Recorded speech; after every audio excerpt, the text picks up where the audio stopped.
이번 주에는 3장 데이터 수집에 대해서 배우도록 하겠습니다. 데이터 수집은 그 말에서 의미하는 바와 같이 여러 군데서 데이터를 모으는 것을 데이터 수집이라고 얘기를 하죠. 빅데이터 분석은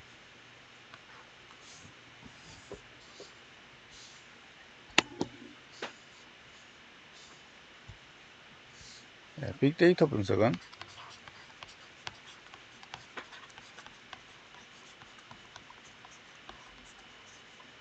다른 일반 데이터 분석하고 달리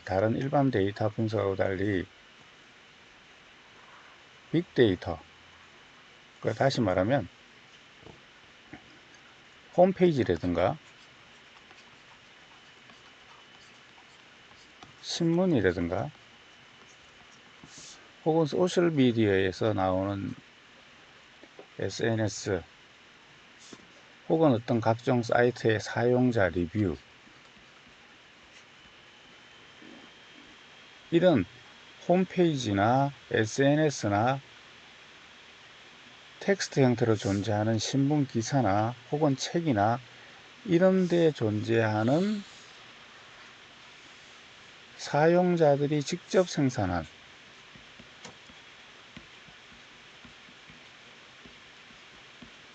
이런 데이터를 분석하는 것을 빅데이터 분석이라고 얘기를 하죠. 이걸 이제 앞에 빅이라고 붙여 놓은 이유는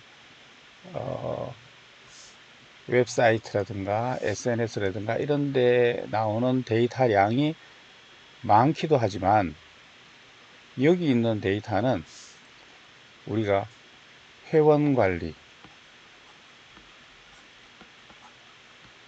재고관리, 은행의 입출금, 이런 이제 일반 정보화 시스템에서 나오는 데이터와 생긴 모양이 좀 다르죠. 주로 텍스트 형태, 긴 문서 형태, 자료가 좀 양이 많고 자료가 길고 복잡한 형태입니다. 그래서 기존에 있는 데이터와 형태가 다르다라고 해서 빅데이터라고 하고, 이 빅데이터를 분석하는 것은 기존의 데이터 분석과는 다른 방법들을 필요로 하죠. 그래서 우리가 이 빅데이터 분석에 대해서 이제 관심을 요즘 많이 가지고 있는데, 이 빅데이터 분석을 하기 위해서는 먼저 데이터가 수집이 돼야 되겠죠. 이런 데이터를 수집하는 것은 생긴 모양도 다르거니와 데이터를 만드는 사람이나 데이터가 만들어지는 방법이 다르기 때문에 이 빅데이터를 수집하는 것은 일반 데이터를 수집하는 것과는 또 조금 다르겠죠. 그래서 우리가 이 빅데이터 분석에 필요한 데이터를 수집하는 것에 대해서 3장에 배우도록 하겠습니다. 자, 여기 있는 그림은 2장에서 배웠던 내용이에요. 데이터를 분석하기 위해서는 우선 데이터를 모아야 되지 않겠어요? 데이터를 모아야 되는데 그 모아놓은 데이터가 깨끗하지 못한, 품질이 높지 못한 데이터면 분석의 품질도 높지 않기 때문에 그 데이터에 대해서 전 처리를 한 후에 데이터의 품질을 높인 다음에 그 다음에 분석에 들어가죠. 자, 그것을 데이터 전 처리라고 하게 되고, 우리 과목이 이 데이터 전 처리 방법에 대해서 배웁니다. 그래서 앞에 2장에서 이 데이터 전 처리의 전체적인 단계가 뭔가 하는 것을 설명을 드렸습니다. 이 데이터 전 처리에 제일 먼저 나오는 것이 데이터 수집. 여기저기에서 SNS든지 신문이든지 여기저기에서 데이터를 모아서 이렇게 모으게 되면 형태도 다르고 여러 곳에서 왔기 때문에, 그리고 오류도 많이 있을 수가 있기 때문에 이 데이터가 깨끗하지 못하겠죠. 그래서 이것을 깨끗하게 만드는 방법, 이게 데이터 정제라고 그랬습니다. 데이터를 청소하는 거죠. 그 다음에 이 데이터를 하나로 통합하는 데이터 통합, 그 다음에 여기 들어있는 데이터가 여기저기서 모여서 양이 많기도 하고 필요 없는 데이터들도 있고, 또 분석에 시간을 줄이고, 그래서 분석을 효과적으로 하기 위해서 분석에 꼭 필요한 데이터를 뽑는, 데이터의 양을 줄이는 데이터의 축소, 그 다음에 이것을 데이터를 다른 형태로 변환하는 것, 이렇게 5가지 절차가 데이터 전처리 단계다, 이렇게 얘기를 했습니다.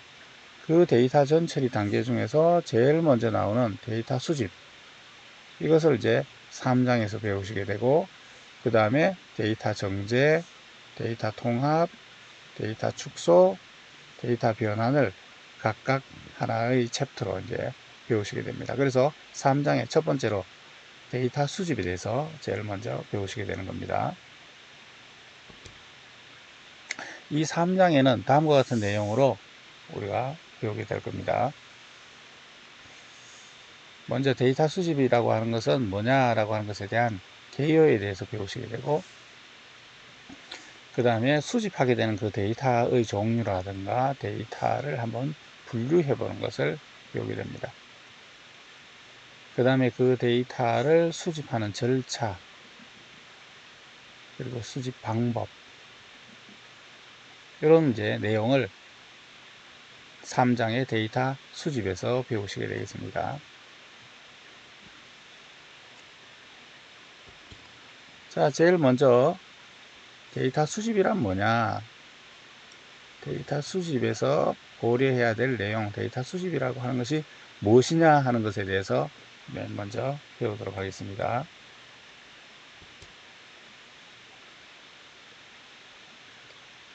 데이터를 수집하기 위해서 데이터가 갖는 특징을 이해할 필요가 있습니다.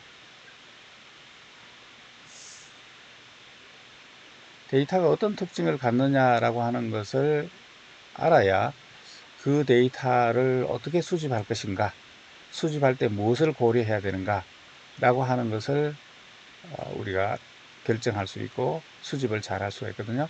그래서 데이터들의 특징이 뭐냐 하는 것에 대해서 맨 먼저 배우도록 하겠습니다. 이 데이터의 특징을 다시 2가지로 나누어서 살펴볼 건데,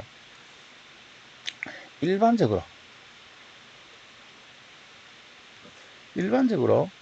이 데이터가 갖는 특징이 뭐냐 라고 하는 것에 대해서 살펴보고, 그 다음에 수집이라는 관점에서 이 수집이라는 관점에서 데이터의 특징이 뭐냐라고 하는 것을 또 살펴볼 겁니다. 일반적으로 우리가 데이터의 특징을 분류해보면 2가지로 분류할 수 있다고 그래요. 하나는 존재론적 특징, 하나는 목적론적 특징. 말이 좀 어렵죠?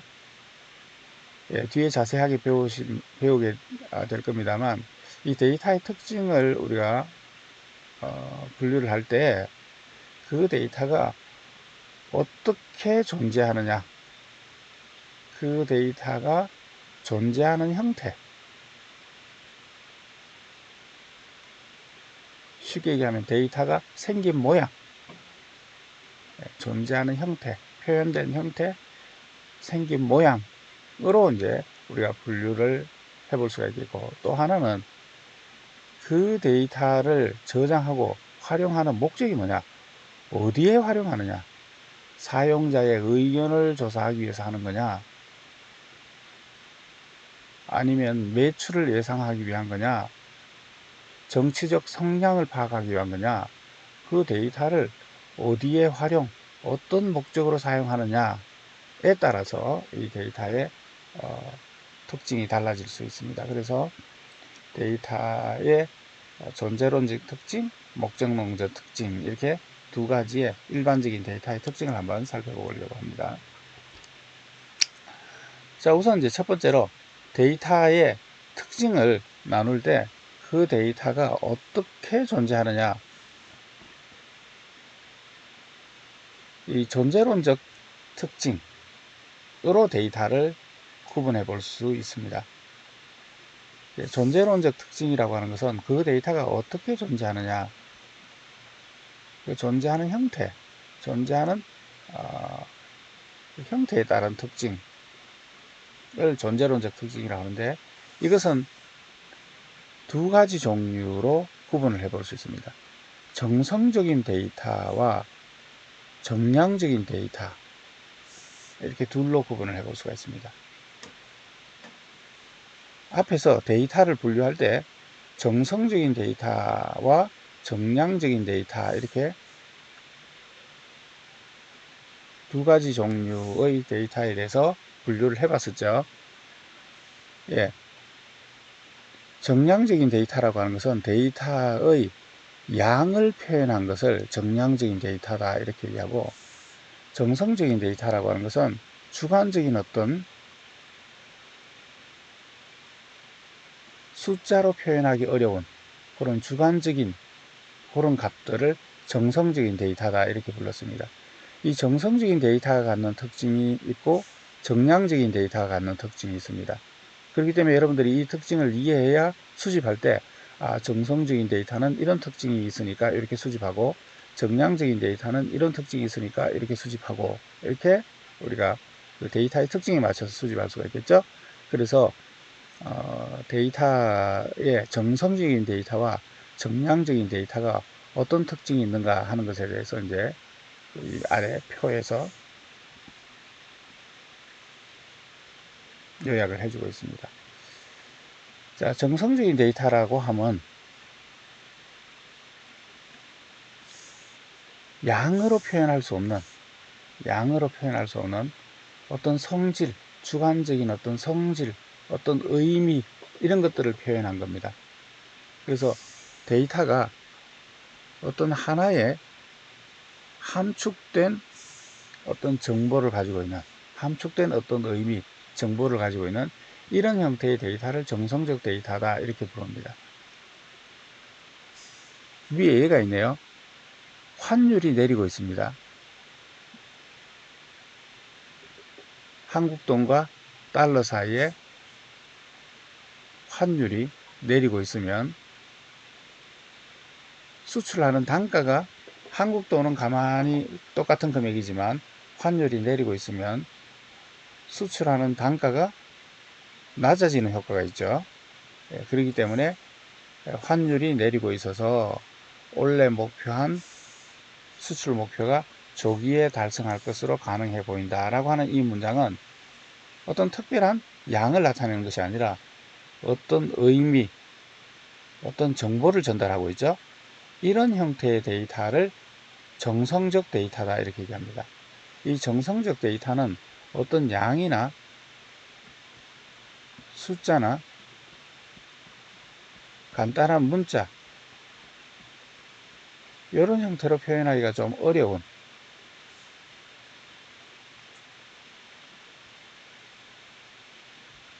어떤 의미를 주로 문장이나 이렇게 텍스트 형태로 표현하겠죠. 거기에 반해서 정량적인 데이터는 양을 나타냅니다. 그래서 정량적인 데이터는 어떤 사람의 이름, 나이, 성별, 주소, 이와 같이 어떤 객관적인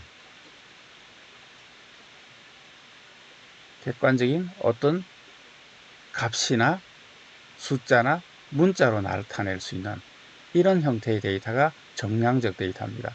그래서 이 정량적 데이터는 보통 여러 속성들의 값으로, 이름은 홍길동이고 나이는 몇 살이고 성별은 남자고 주소는 춘천시고, 이런 식으로 어떤 여러 속성의 값들로 한 객체의 정보를 나타냅니다.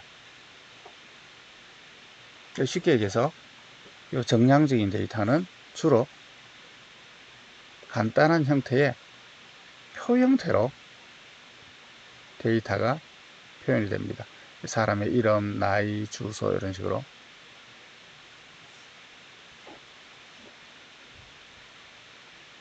자, 그래서 어떤 특징이 있는가? 데이터는 정성적인 데이터와 정량적인 데이터, 이렇게 구분해 볼 수 있는데, 이 데이터들, 정성적인 데이터와 정량적인 데이터는 어떤 특징이 서로 다른가, 어떤 특징이 있는가 하는 것을 한번 분류를 해봤습니다. 자, 우선 형태는, 생긴 모양은 정량적인 데이터는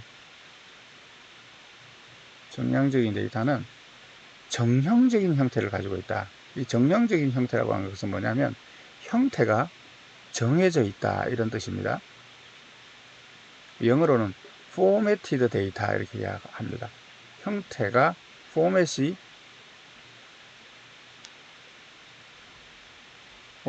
data 이렇게 봅니다. 포맷을 가지고 있다라는 겁니다. 다시 말하면 아까 말씀드린 것처럼 이렇게 표 형태로, 표가 형태가 딱 정해져 있죠.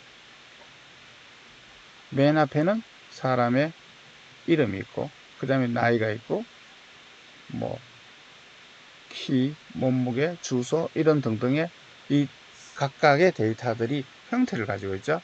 이런 형태를 가지고 있는 것을 정형적인 데이터다 이렇게 얘기합니다.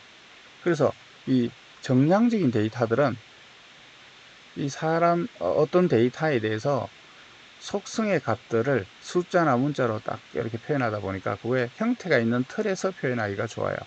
그래서 이것을 이제 정형적인 형태를 갖는다 이렇게 얘기하고요. 정성적인 데이터부터 설명할게요. 이 정성적인 데이터는 형태가 없다, 그래서 비정형이다 이렇게 얘기합니다. 형태가 없다는 얘기는 데이터들마다 형태가 정해져 있지 않다는 겁니다. 어떤 데이터에 대해서는 이렇게 표현하고, 어떤 데이터에 대해서는 이렇게 표현하고, 어떤 데이터에 대해서는 이렇게 표현하고, 이런 식으로 데이터들마다 각각 자유로운 형식으로, 만약에 예를 들어서 신문 기사라고 쳐봅시다. 여기 어떤 신문 기사의 텍스트가 있어요. 여기 신문 기사의 텍스트가 있어요. 예. 이 비정형 데이터라고 하는 것은 이 안에 내부의 형태가 없습니다. 그냥 긴 문장으로 이루어져 있습니다. 이 안에 어떤 기사에는 표가 들어있을 수도 있고 사진이 들어있을 수도 있고, 어떤 데이터는 사진이나 표는 하나도 없이 텍스트만 이루어질 수 있고, 그 형태가 안 정해져 있는, 주로 텍스트 형태로 이루어져 있는 이런 형태를 비정형 데이터다 이렇게 얘기합니다. 아까 앞에서 반정형 데이터라고 하는 게 있었어요. 형태가 반이 정해져 있다 이런 뜻입니다. 예를 들어서 어떤 학생에 대해서 데이터를 저장하고 있는데, 학생의 학번, 이름, 나이 이런 것들은 다 이제 틀 안에 데이터를 표현할 수 있죠. 정형적인 형태예요. 그 다음에 여기 자기소개라고 하는 게 있다고 쳐봅시다. 그럼 이 자기소개라고 하는 것은 사람들마다 어떤 사람은 짧게, 어떤 사람은 길게, 자유롭게 텍스트를 할 수가 있죠. 그래서 형태가 어느 정도 정해져 있으나 그 안에서 이렇게 자유로운 텍스트가 들어있는, 그렇지만 어느 틀 안에서, 자기소개라고 하는 이 틀 안에서 자유로운 형태가 이렇게 있죠. 이런 것들을 이제 반정형 데이터라고 하는데, 이 정량적 데이터라고 하는 것은 정형적인 형태나 반정형 형태, 이런 형태로 데이터가 주로 만들어집니다. 정성적인 데이터는 거기에 반해서 자유로운 형식으로 형태가 없습니다. 그 다음에 이제 이 데이터의 특징이, 어떤 특징이 있냐면, 정성적인 것은 어떤 대상 객체에 대해서 어떤 함의된, 말이 좀 어렵네요. 그 데이터에 대해서 어떤 의미, 그 데이터에 대한 어떤 의미 정보를 담고 있다. 어떤 숫자나 문자 형태의 객관적 어떤 측정된 값이 아니라 그 객체, 그 대상이 담고 있는 어떤 의미에 대한 정보를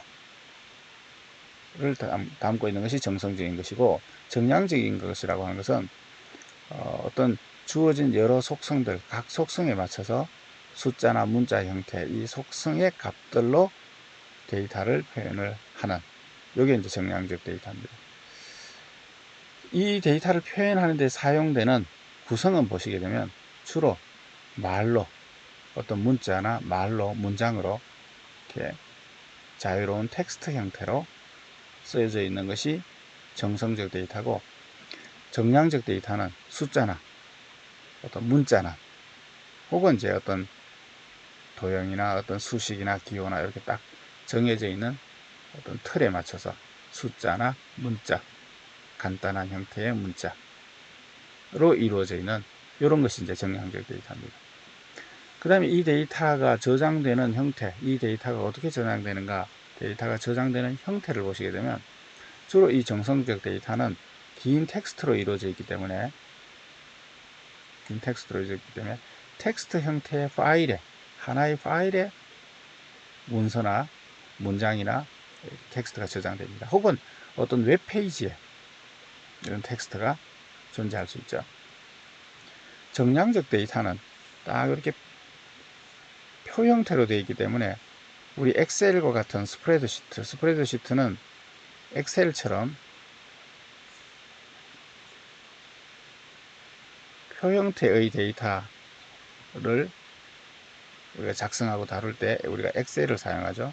이 엑셀과 같은 툴을 스프레드시트라고 부르는데, 이렇게 엑셀과 같은 형태라든가 혹은 데이터베이스라고 하는 것은 많은 양의 데이터를 표 형태로 되어 있는 많은 양의 데이터를 효율적으로 저장하고 편리하게 사용할 수 있도록 도와주는 이런 종류의 소프트웨어 툴이 있습니다. 이 툴을 이제 데이터베이스라고 하는데, 이 데이터베이스에 저장되어 있거나, 혹시 여러분들이 마이크로소프트에 나온 오피스 제품 중에 파워포인트도 있고 스프레드시트, 엑셀도 있고 액세스라고 하는 게 있습니다. 이 액세스가 표 형태의 많은 데이터를 다루는 오피스 제품이에요. 요거 말고 조금 더 전문적인 소프트웨어로는 마이크로소프트에서 나온 SQL 서버라고 하는 제품이 있고요. 또 조금 더 이제 대형의 업무에 사용하는 제품 중에는 오라클이라고 하는 것이 이제 유명한 데이터베이스 제품이고, 오픈소스로 나와 있는 것 중에는 아마 여러분들이 MySQL이라고 하는 제품에 대해서 혹시 들어보셨는지 모르겠습니다. MySQL 혹은 앱을 만드는 데 많이 사용하는 SQLite, 이런 것들이 다 데이터베이스를 다루는 이런 툴들입니다. 그래서 어쨌거나 이 데이터베이스를 이용해서 정량적인 데이터를 주로 많이 다룹니다. 자, 그 다음에 이 데이터가 만들어진 위치, 이 데이터의 원래 소스, 이 데이터가 어디서부터 나왔느냐라고 하는 데이터의 출처를 보면, 정성적인 데이터는 외부 시스템에서 만들어집니다. 주로 소셜 네트워크라든가 페이스북이나 뭐 이런 소셜 네트워크나 혹은 웹페이지나 이런 데서 나온 데이터를 어떤 회사에서 마케팅 전략으로 어떤 분석을 해보게 되든가, 혹은 뭐 예를 들어서 선거를 준비하고 있는 어떤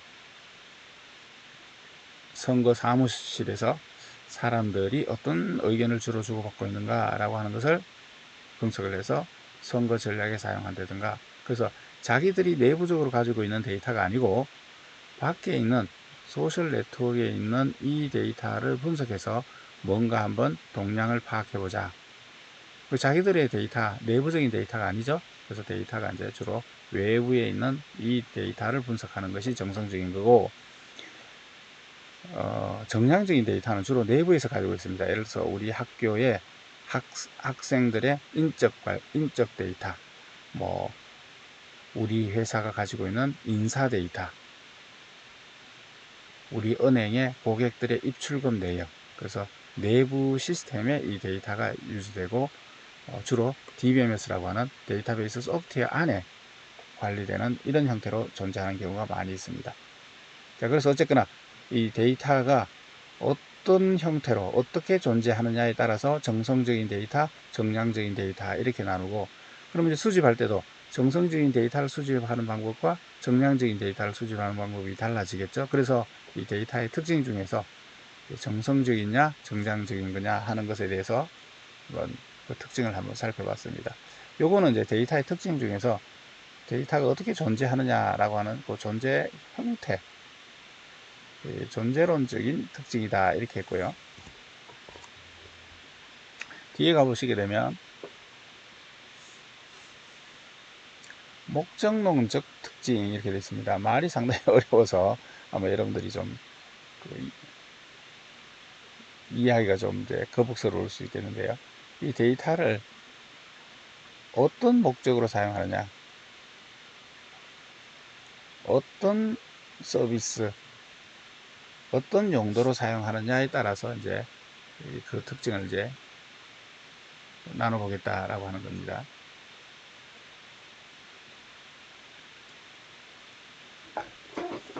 네, 학생들의 어떤 입학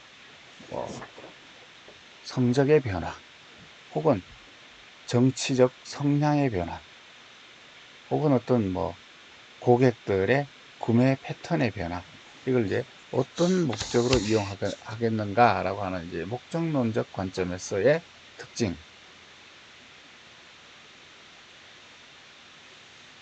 이 데이터라고 하는 것은 어떤 대상이나 어떤 사실을 기록해 놓은 것이 데이터죠. 이 데이터를 사용하는 인식 주체라고 되어 있는데, 이 데이터를 이해하고 인식하고 그 데이터를 활용하는 그 사람에게 어떤 필요한 존재 목적이 뭐냐, 이 사람들이 왜 이 데이터가 필요하냐라고 하는 관점에서 그 필요 목적 관점이 서로 다를 수가 있겠죠. 예. 이 데이터를 여러 가지 목적으로 사용을 할 수가 있습니다. 그래서 그 데이터를 인식하는, 다시 말하면 데이터를 사용하는 주체가 그 데이터의 목적에 맞게 데이터를 사용하게 되는데, 예, 그때 이제 그 목적에 따라서 어떤 몇 가지 특징으로 구분해 볼 수 있다라고 하는 겁니다. 그 밑에 있는 설명도 볼까요? 데이터는 인식 주체의 관점에 따라서 여러 종류의 데이터로 인식될 수 있다.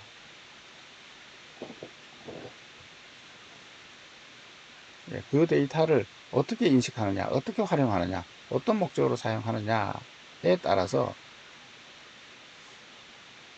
이 데이터를 자기 목적에 맞춰서 필요한 부분을 뽑아낸다든가, 혹은 이 데이터만 가지고는 자기 목적을 달성하기가 힘드니까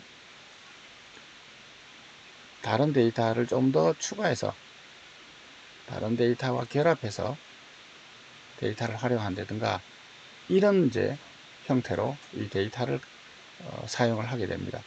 그렇게 하다 보니까 원래 원본 데이터를 다른 형태로 바꿔서 변형해서 자기 목적에 맞는 새로운 형태로 데이터를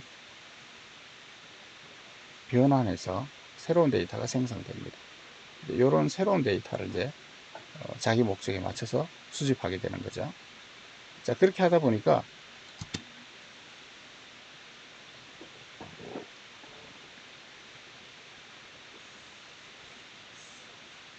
수집 단계에서 데이터가 새로운 형태로 바꿔지거나 새로운 형태로 생산이 됩니다.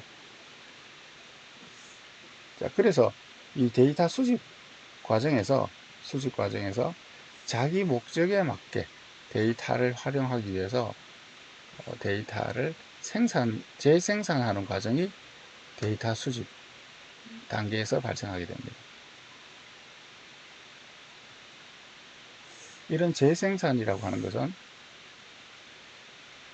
원래 어떤 데이터의 대상, 원천 데이터에 대해서 여러 가지 과정을 거쳐서 탐색이나 수집이나 정제나 저장이나 이런 여러 가지 과정을 거쳐서 자기 목적에 맞는 새로운 데이터를 생산하는 것을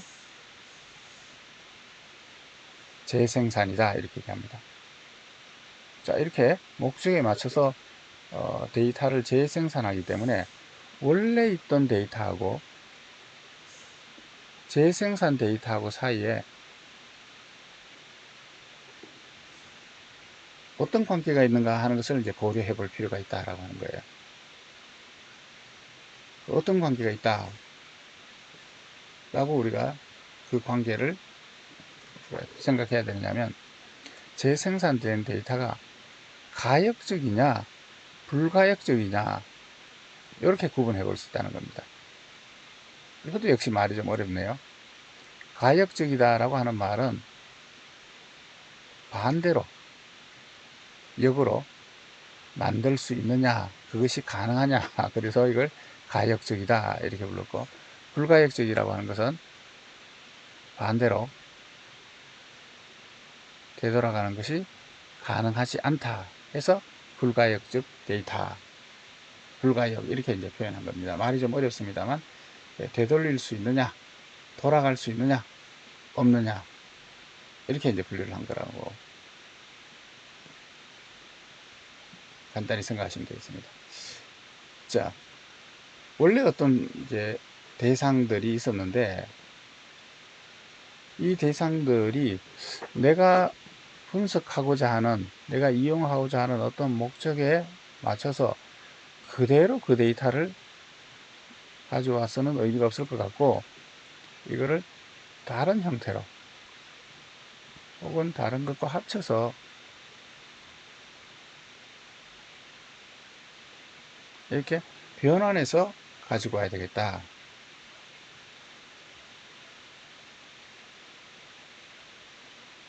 이렇게 하게 되면 이제 원래 있던 데이터가 이제 새로운 형태로 바뀐 거죠. 재생산된 거죠.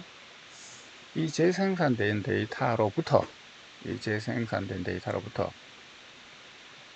원 데이터를 유추할 수 있거나 원 데이터를 되돌릴 수 있거나, 이렇게 원 데이터와의 어떤 관계가 있는 원 데이터를 유추하거나 원형을 복구하거나 되돌릴 수 있는 이런 형태의 재생산된 데이터를 가역적 데이터 이렇게 부르는 겁니다. 이렇게 한번 이렇게 만들고 나면 얘로부터 얘를 유추하거나 얘로부터 되돌아가는 것은 불가능하다. 그러면 이것을 불가역적이다 이렇게 부르는 겁니다.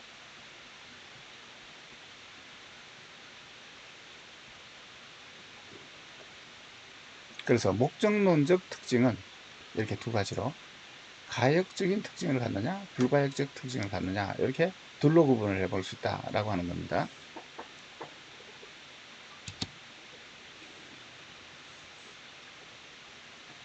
자, 이 가역적인 것과 불가역적인 것, 이렇게 둘의 특징을 이렇게 비교를 해놨네요. 가역적이라고 하는 것은 생산된 가공 데이터의 원본을 일정 수준 되돌릴 수 있는 이런 형태의 생산된 데이터, 가공된 데이터를 가역적 데이터다 이렇게 얘기합니다. 이것은 원본 데이터가 변경되었을 경우에 그 변경된 원본 내용의 그 변경 이력을 추적하는 것이 가능하고, 원본 데이터에 뭔가 변화가 생기면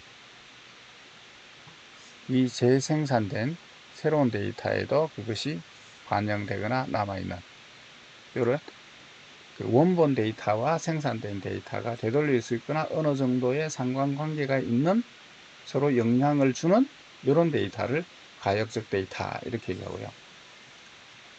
불가역적 데이터라고 하는 것은 그게 안 되는 겁니다. 생산된 데이터를 한번 만들어 놓고 나면 이게 원래 원본에서 만들어진 거긴 하지만, 그게 이제 형태가 완전히 다르게 별도로 구성되어 있어서 여기서부터 처음 만들어 놓긴 했으나, 만들어 놓은 다음에는 그것이 관계가 끊어져서 원래 것을 되돌리거나 유추하는 것이 불가능한 형태, 이걸 불가역적 데이터 이렇게 불렀습니다. 원본 데이터와는 전혀 다른 형태로 생산되어져서 표현되어져서 저장되어 있는 겁니다. 그렇기 때문에 원본 데이터를 유추하거나 원본 데이터를 추적하거나 하는 것이 불가능합니다. 원본 데이터가 변경이 됐어요. 이 변경된 데이터를 재생산된 데이터하고 관계가 끊어져 있기 때문에 이걸 반영을 할 수가 없습니다. 그래서 만약에 원본 데이터가 변경이 되었으면 이 재생산된 데이터가 이제는 더 이상 의미가 없는 그런 데이터로 존재할 가능성이 있는 거죠. 그래서 완전히 별개로 만들어져서 존재하고 서비스되는 이런 형태를 불가역적 데이터 이렇게 합니다. 자, 지금 설명드린 내용을 밑에 표로 요약을 해놨네요. 같이 한번 요약을 한번 해봅시다. 자, 목적론적인 관점에서 놓고 보면 데이터를 자기 목적에 맞춰서 가공하게 되는데 그 가공한 데이터가 가역적인 형태의 데이터냐 불가역적인 형태의 데이터냐 이렇게 둘로 구분을 해볼 수가 있습니다. 이 생산된 데이터를 원래대로 되돌릴 수 있느냐 내지는 유치할 수 있느냐 원래대로 되돌릴 수 있느냐 환원 가능하냐 가역적 데이터는 환원 가능하다 불가역적 데이터는 환원하는 것이 불가능하다. 의존성 원본이 존재해야 되느냐 원본과의 관련성이 있느냐 원본이 존재해야 되느냐 가역적인 데이터는 원본에 의존적입니다. 원본이 바뀌면 그 바뀐 내용을 반영을 해줘야 되고요. 원본이 없으면 조금 서비스에 문제가 생길 수도 있겠죠. 예. 불가역적 데이터는 한번 원본에서 나온 거긴 하나 만들어 놓으면 따로 유지하기 때문에 원본이 의존적이지 않습니다. 원본이 바뀌더라도 그 바뀐 내용을 반영하거나 이렇게 하지 않습니다. 자, 원본 데이터와의 관계는 1대1의 관계다. 이 원본에서부터 이 가역적 데이터가 나왔습니다. 그렇지만 이 불가역적 데이터는 이 원본에서부터 여러 개를 만들 수도 있고요. 여러 원본을 취합해서 하나로 만들 수도 있고 그래서 여러 가지 관계가 가능하다. 그 다음에 처리 과정은 주로 탐색, 원본에 있는 것을 탐색해서 끄집어내 와서 이 재생산을 하는데 이 불가역적 데이터는 이 원본에 있는 것들을 병합해서 다른 형태로 만든다. 활용 분야는 가역적 데이터는 주로 데이터 웨어하우징이라 그래서 어떤 데이터에 대한 어떤 통계값, 합이나 평균이나 뭐 이런 데이터로부터 다양한 관점에서의 통계 내지는 요약 정보를 보여주는 이런 형태의 이제 사용을 하고요. 그 다음에 로그 분석, 로그 데이터들도 원본 데이터에 대해서 어떤 요약된 패턴을 보여준다. 그래서 이런 로그 수집 분야라든가 데이터 웨어하우징, 통계 값을 보여주는 이런 분야가 가역적 데이터 형태고요. 소셜 네트워크를 분석한다든가 사람들의 어떤 의미를 분석한다든가 텍스트 마이닝이라고 해서 이 텍스트로부터 사람들이 뭘 좋아하느냐 사람들이 무엇을 좋아하느냐 싫어하느냐 이런 감성 분석이라든가 어떤 의견이라든가 이런 것들을 분석하는 것이 이 소셜 분석 또는 텍스트 분석 이런 건데 이것은 이제 원본 데이터들이 워낙 복잡하고 많기 때문에 분석한 결과만 유지해서 그 분석 결과만 이제 서비스를 하는 이런 경우가 많기 때문에 이런 소셜 네트워크를 분석한다든가 사용자의 리뷰를 분석한다든가 텍스트 마이닝을 한다든가 텍스트의 어떤 정보를 요약 추출한다든가 이런 형태는 불가역적 형태의 데이터로 가공돼서 서비스되는 경우가 많다고 합니다. 우리 빅데이터 분석에서는 보면 이런 가역적인 형태도 사용이 될 수가 있지만 이 불가역적인 형태들이 많이 사용되고 있기 때문에 이 불가역적 데이터를 어떻게 수집할 것이냐 하는 것이 이제 중요한 이슈가 되겠죠. 자, 어쨌거나 이 데이터 수집을 위해서 고려해야 될 어떤 기술이나 이슈를 우리가 이해하기 위해서 데이터의 형태, 존재론적 그 생긴 모양이 어떠냐 하는 것에 대해서 두 가지 그 다음에 이용하려고 하는 그 목적론적인 관점에서 데이터가 변형되면 가역적이냐 불가역적이냐 라고 하는 두 가지 형태에 대해서 살펴보셨습니다. 자, 이렇게 해서 이 데이터 수집에 대해서 고려해야 될 데이터의 특징에 대해서 두 가지 관점에서 설명을 드린 것으로 일단 첫 번째 동영상 강의를 마치고 그 다음 단계로서는 이제 이 데이터들을 이제 빅데이터 처리를 위해서 빅데이터 처리 관점에서 일반 데이터 통계 분석이나 일반 데이터 처리가 아닌 빅데이터 관점에서 데이터 수집 과정이 어떤 특징을 갖는가 하는 것에 대해서 이어서 다음번 동영상에서 설명드리도록 하겠습니다.